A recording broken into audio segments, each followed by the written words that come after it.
नियम 13, ये नियम 12 था। नियम 13,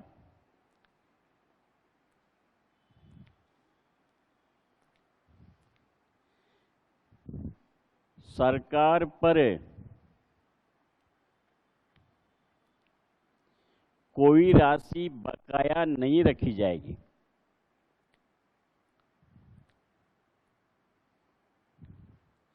कोई राशि बकाया नहीं रखी जाएगी।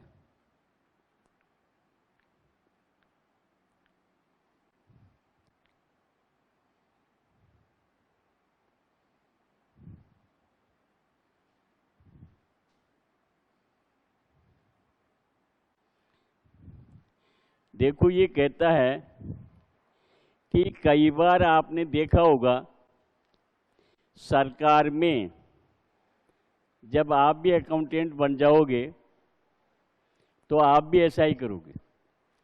किसी का कोई काम है, कोई बिल लेके आया, सर पेमेंट करना है, इसको भुगतान करना है, रख जा, कल आना। बोलो कल क्यों आना? फिर कहता सर मेरे को कोई काम है, पैसे की जरूरत थी, अभी पेमेंट हो जाता तो बढ़िया होता। भाई तेरे को तो काम है, जरूरी है, लेकिन मेरे को भी तो जरूरी है। तो इसका मतलब यहां यही कहता है, सरकार पर कोई मामला, कोई दावा निर्विवाद रूप से बिना किसी विवाद के बकाया है तो उसका भुगतान तुरंत कर देना चाहिए। सरकार पर अनावश्यक दायित्व बनाए रखना गंभीर अनियमितता है।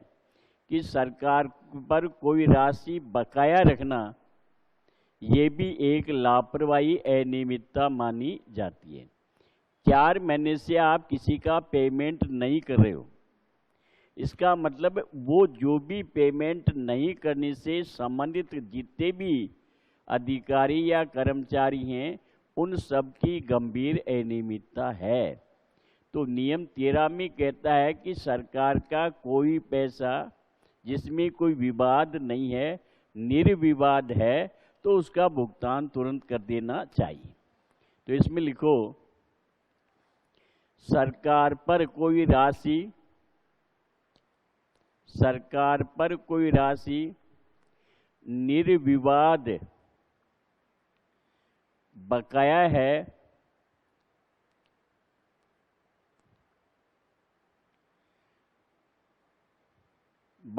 है तो उसका भुगतान तुरंत करना चाहिए। उसका भुगतान तुरंत करना चाहिए।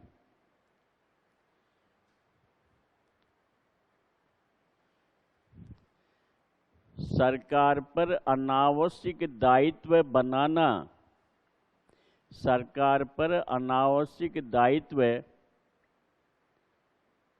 बनाए रखना गंभीर अनियमितता है।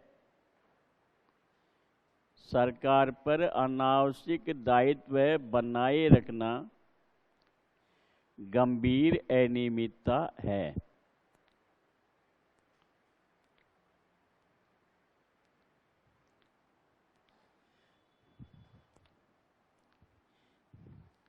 नियम 14,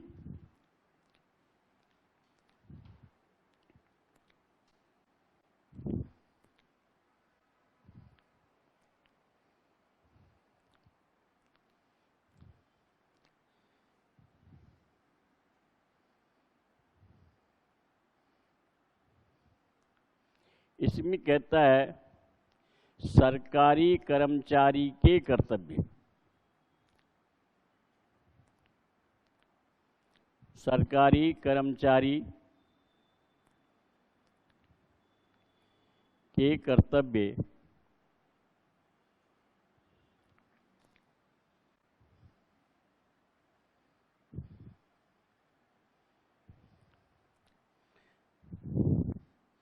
नियम 14 में अपनी को केवल इतनी सी बात कहता है, यदि किसी कर्मचारी को सरकार में किसी सामग्री या किसी राशि का लेखा करने का दायित्व दिया है कि आपको ये स्टोर से संबंधित मामले का लेखा तैयार करना है, या आपके पास ये जो अमाउंट आएगी या जाएगी इसका हिसाब किताब रखना है, ऐसा किसी कर्मचारी को दिया जाता है तो उसको सही तरीके से लेखों का संधारण करना चाहिए और अपने से ऊपर के अधिकारी को समय पर प्रेषित कर देना चाहिए।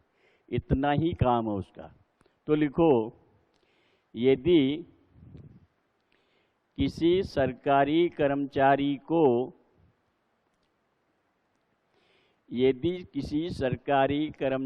को कोई सामग्री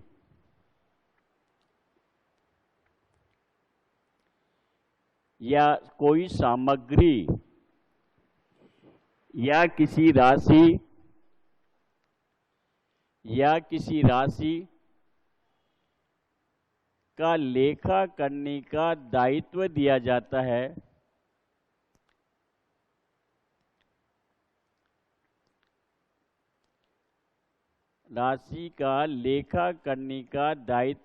जाता है तो उसे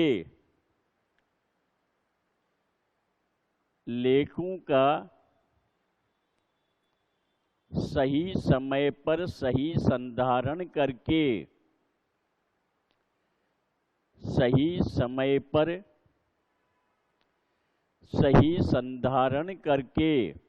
संधारण का मतलब तैयार, सही समय पर सही संधारण करके उच्च अधिकारियों को प्रेषित करना चाहिए।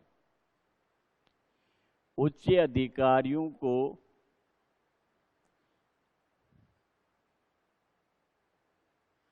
प्रेषित करना चाहिए।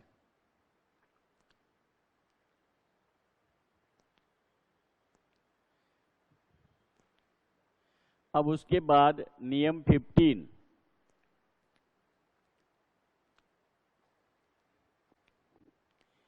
नियम 15,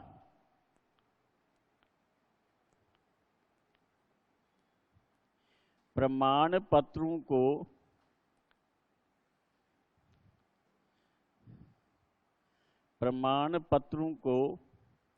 प्रमाणित करना।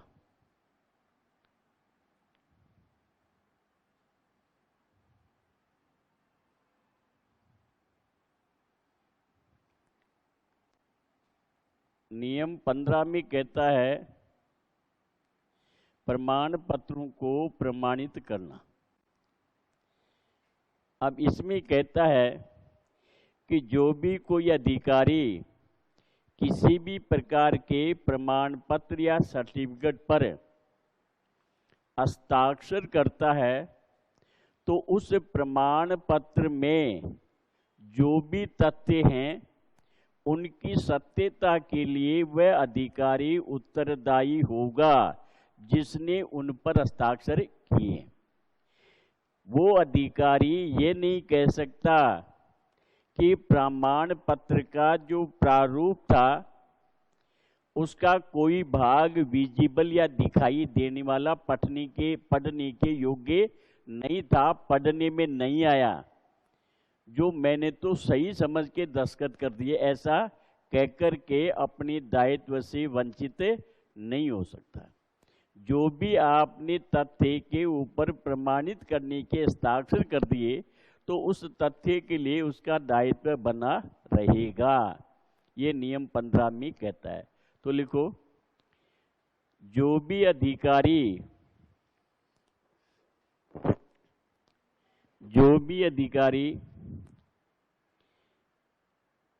किसी प्रकार के प्रमाण पत्रों पर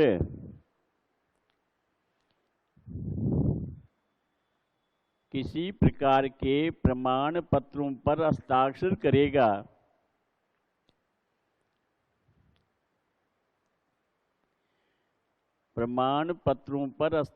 करेगा वह उस प्रमाण पत्रों की प्रमाण पत्रों के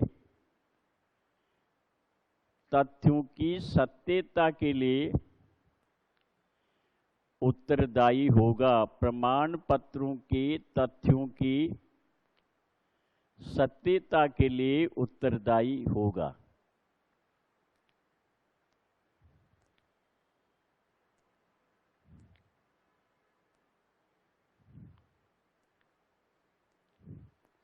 अब नियम 16,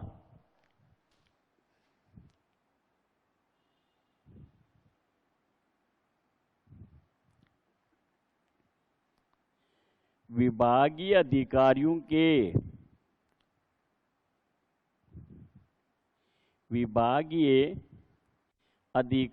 के कर्तव्य।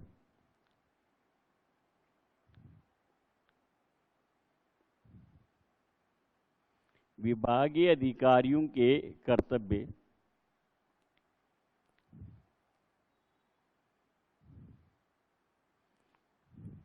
देखो, नियम 14 और 16 में समानता है। नियम 14 में तो ये कहता है कि यदि किसी व्यक्ति विशेष को किसी राशि का लेखांकन करने के लिए कहा जाए तो उस व्यक्ति को उसका लेखांकन करके अपने वरिष्ठ अधिकारी या ऊपर के अधिकारी को प्रेषित करेगा। यहाँ कहता है कि विभागीय अधिकारियों के कर्तव्य के बारे में ये कहता है, प्रत्येक विभाग का ये कर्तव्य है कि वह अपने मासिक लेखों का सही समय पर सही तरीके से संधारण करे और उसको सही समय पर महालेखाकार और नियंत्रण अधिकारी को प्रेषित करे। किसको? नियंत्रण अधिकारी को। अधीनस्थ अधिकारी या कार्यालय लेखों अभी पढ़ा था अपने, किसको देता है? नियंत्रण अधिकारी को। तो महालेखाकार और नियंत्रण अधिकारी को प्रेषित करे, ये विभाग का कर्तव्य है। तो इसमें लिखो, प्रत्येक विभाग के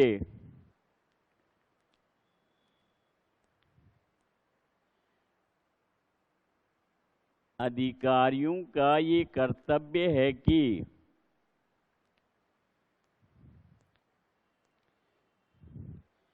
अधिकारियों का ये है कर्तव्य है कि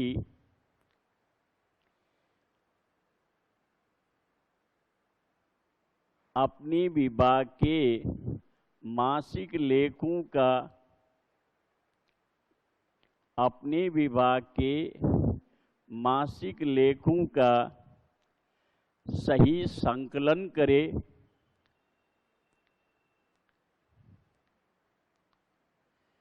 और सही समय पर सही तरीके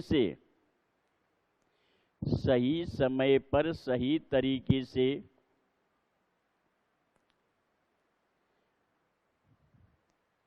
महालेखाकार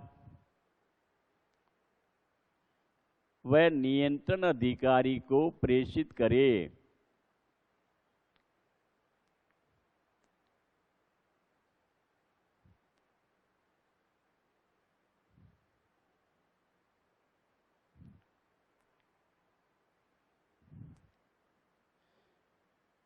इसके बाद नियम 17, आपसे सवाल पूछ सकता है कि विभागीय अधिकारी लेखों को किसको प्रेषित करता है? तो नियंत्रण अधिकारी और महालेखाकार को। नियंत्रण अधिकारी लेखों को कहाँ प्रेषित करता है? महालेखाकार और विभागीय अधिकारी लेखों को प्रेषित करता है महालेखाकार और नियंत्रण अधिकारी को। तो ये आपको ध्यान रखना पड़ेगा। नियम 17, इसमें लिखो, ऑडिट की मांग, अंकेक्षण की ऑडिट की मांग।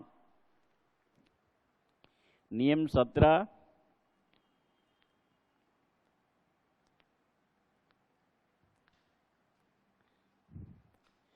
ऑडिट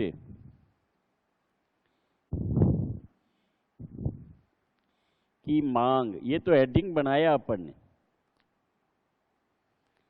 ऑडिट की मांग का देखो एक सिस्टम बताता हूं कि हर साल हर विभाग में जो भी लेखे तैयार किए जाते हैं उन लेखों का अंकेक्षण करने के लिए महालेखाकार कार्यालय से एक ऑडिट पार्टी आती है। उस ऑडिट पार्टी के द्वारा विभाग से सारे डॉक्यूमेंट, रोकड़ बही, रजिस्टर या जो भी पत्राचार किए जाते हैं जांच के लिए मांगे जाते हैं। तो उस विभाग का जिसका ऑडिट हो रहा है उनका ये कर्तव्य है कि ऑडिट की जो भी पार्टी या अधिकारी हैं निरीक्षण करने के लिए आए हैं उनके द्वारा मांगे गए डॉक्यूमेंट, प्रपत्र आदि उनको दे दें, उनका सहयोग करें। ये क्योंकि ऑडिट करना महालेखाकार का वैधानिक अधिकार है, कानूनी अधिकार है, वो आपके लेखों का ऑडिट करेगा। आप ये नहीं कह सकते कि हम आपको ऑडिट नहीं करने देंगे। आप ये कह देते हो आप कौन होते हो, कहाँ से आए, हम तो नहीं देंगे, जाओ बाहर ना।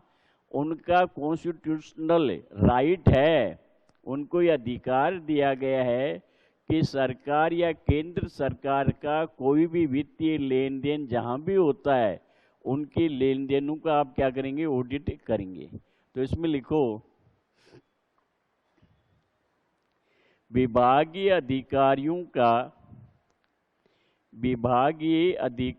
का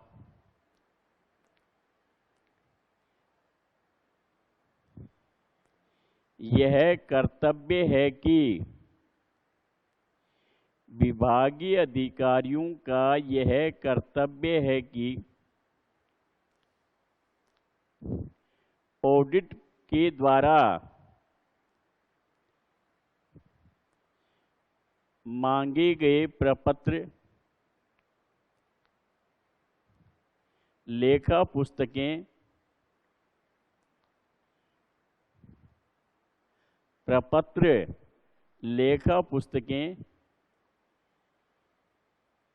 उनको सुपुर्द करें।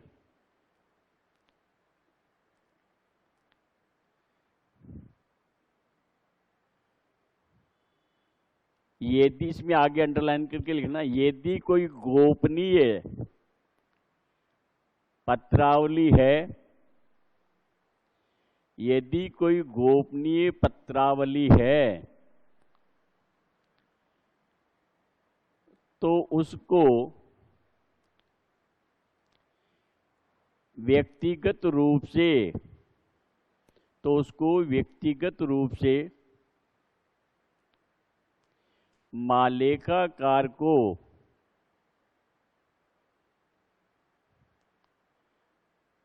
बताया जा सकेगा।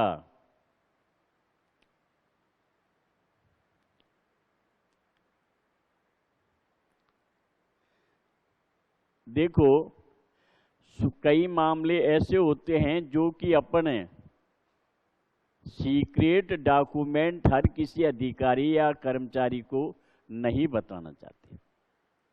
मैं ये नहीं कहता कि आपको उन जो बार ऑडिट पार्टी के जो अधिकारी कर्मचारी आए उनके कैरेक्टर पर कोई डाउट किया जाए, लेकिन सीक्रेट डॉक्यूमेंट हैं तो उनके लिए होता है कि वो हर किसी के सामने प्रकट नहीं किए जाए।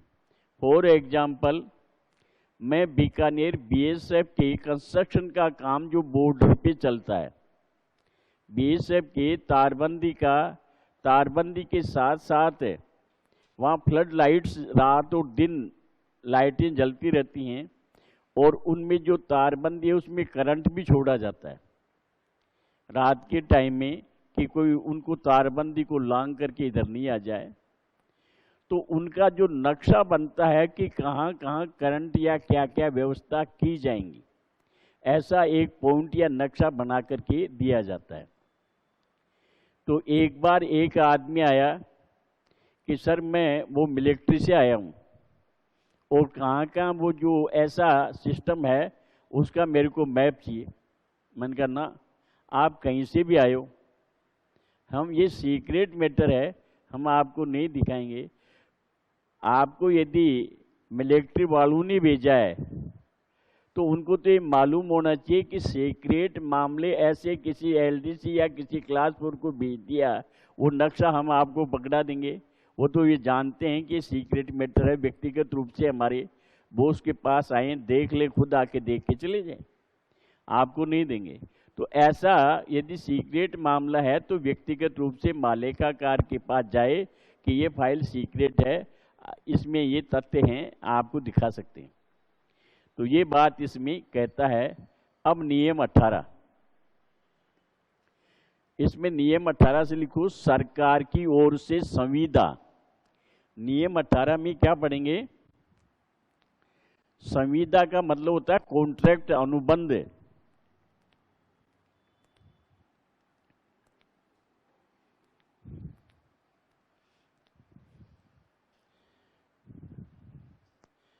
सरकार की ओर से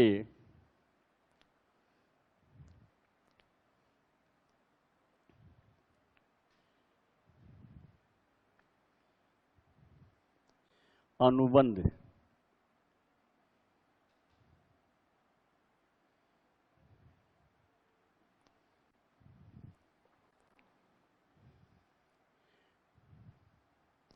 नियम 18,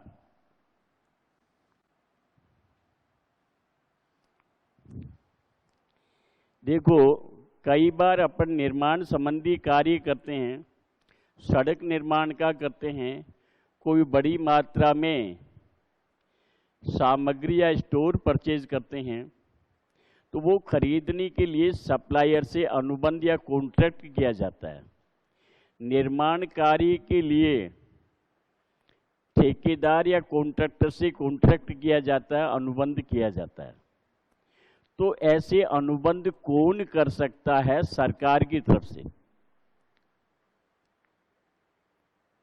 इसमें कल मैं न्यूज में सुन रहा था कि केंद्र सरकार ने अमेरिका को, यूएस को ड्रोन सप्लाई करने के लिए आदेश दिए। जो ड्रोन कैमरे ऊपर चलते हैं, इनके कुछ ड्रोन के लिए सरकार ने आदेश दिए। तो कांग्रेस पार्टी ये आरोप लगा रही है कि जो यूएसए में जो ड्रोन कबाड़ के रूप में पड़े हुए थे, उनको यहाँ खरीद करके करोड़ों रुपए का घाटा सरकार को दे रहे हैं। तो वो जो अनुबंध किया गया विदेशी सरकार से भारत सरकार के बीच में, तो ऐसे अनुबंध कौन कर सकते हैं? राजस्थान सरकार में निर्माण संबंधी, कंस्ट्रक्शन संबंधी, माल सप्लाई करने संबंधी आदेश कौन दे सकता है, कौन कॉन्ट्रैक्ट कर सकता है? तो इसके लिए कहता है कि कोई भी ऐसा प्राधिकारी जो राज्यपाल के द्वारा अनुबंध करने के लिए या कॉन्ट्रैक्ट करने के लिए अधिकृत किया गया है, वो ही राज्यपाल की ओर से अनुबंध कर सकता है, सरकार की ओर से अनुबंध कर सकता है। ऐसे अनुबंध करने वाले अधिकारियों या प्राधिकारियों की सूची परिशिष्ट कितने में? 2 में दी गई है। भारत के संविधान के पैरा 299 के अनुसार ये व्यवस्था दी गई है कि राज्यपाल की ओर से अधिकृत व्यक्ति सरकार की या राज्यपाल की ओर से अनुबंध कर सकते हैं। और ऐसे कौन कौन व्यक्ति हैं जो सरकार या राज्यपाल की ओर से अनुबंध कर सकते हैं, उनकी सूची परिशिष्ट 2 में दी गई है। ये नियम 18 में कहता है। तो इसमें लिखो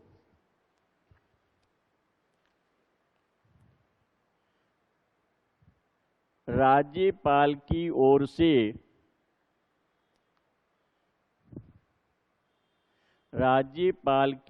से वे प्राधिकारी अनुबंध कर सकते हैं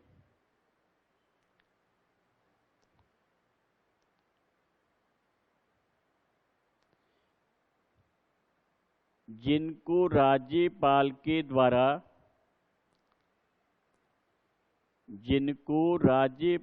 द्वारा अधिकृत किया गया है।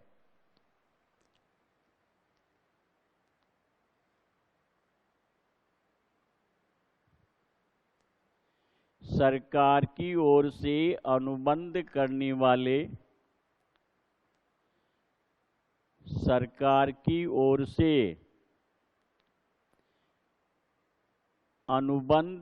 वाले प्राधिकारियों की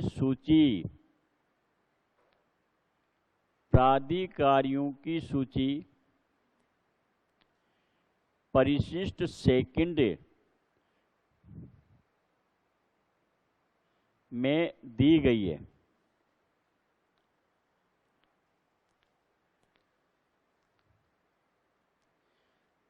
अब इसके बाद सामान्य वित्तीय तथा लेखा नियम का भाषण अपन यहाँ विराम देते हैं और अब इसके बाद अपन पढ़ेंगे राजस्थान सेवा नियम। आप जलपान कर लो, पानी वानी पी लो। जलपान करने का मतलब नाश्ता करने चले जाओ और फिर अपन राजस्थान सेवा नियम पढ़ेंगे।